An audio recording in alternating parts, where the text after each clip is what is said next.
औज़ुबिल्लाहिमिनश्शैतानिर्रजीम बिस्मिल्लाहिर्रहमानिर्रहीम। प्यारे बच्चों, अस्सलाम वालेकुम रहमतुल्लाहि व बरकातुहू। क्लास 7th का साइंस आज टॉपिक है और जो सब्जेक्ट है साइंस और टॉपिक है transportation in animals and plants. तो आज 5 अगस्त को मैंने एक क्वेश्चन रखा है ताकि मुझे क्लियर हो जाएगा कि आपने ये टॉपिक जो मैंने सबक पढ़ाया आपको कि क्या आपको समझ आया या नहीं आया है। यहाँ पे मैं बताऊँ आपको, मुझे पता है कि आपको समझ आ गया होगा, लेकिन इसमें कुछ पॉइंट्स मैंने यहाँ पे रखे हैं, इनका क्या करना है। यहाँ पे क्वेश्चन मैंने बनाया है, right T for true and T for true statement and F for false statement. यहाँ पे कुछ स्टेटमेंट्स दिए हुए हैं जी तक, ये कुछ स्टेटमेंट्स है। ये इन स्टेटमेंट्स के आगे आपको क्या लिखना है कि ठीक कौन है और गलत कौन है। ठीक है, यहाँ पे पहला है RBC red blood cells protect us from infection. क्या ये ठीक है या गलत है?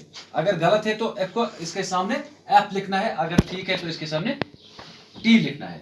तो हम देखेंगे यहाँ पे कि रेड ब्लड सेल्स हमें इन्फेक्शन से प्रोटेक्ट नहीं करते हैं, बल्कि वाइट ब्लड सेल्स WBC जो होता है वो हमें प्रोटेक्ट करता है, किससे?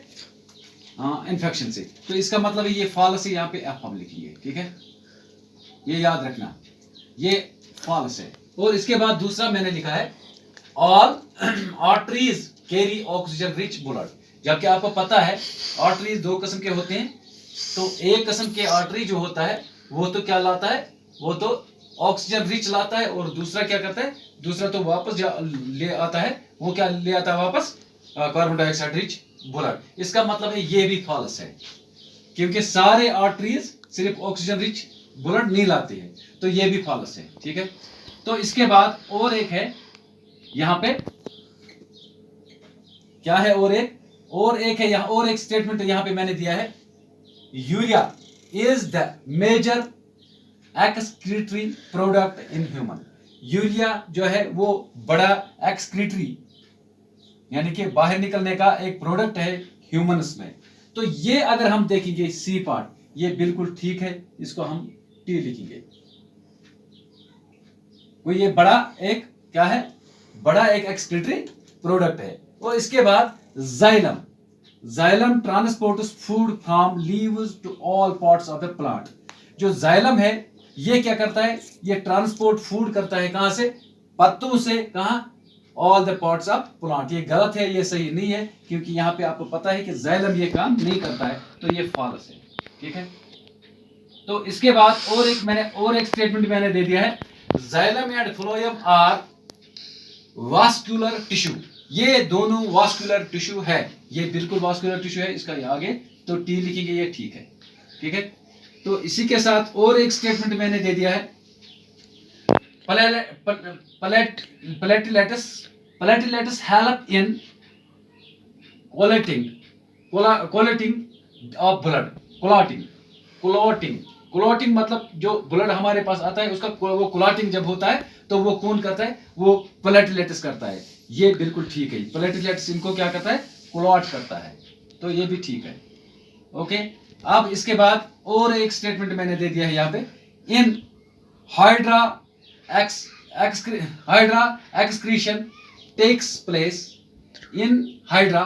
Excretion takes place through diffusion. अगर हम देखेंगे हाइड्रा जो है उसमें जो एक्सक्रीशन होता है तो वो डिफ्यूजन के जरिए होता है, बिल्कुल सही होता है। तो यह ट्रू स्टेटमेंट है।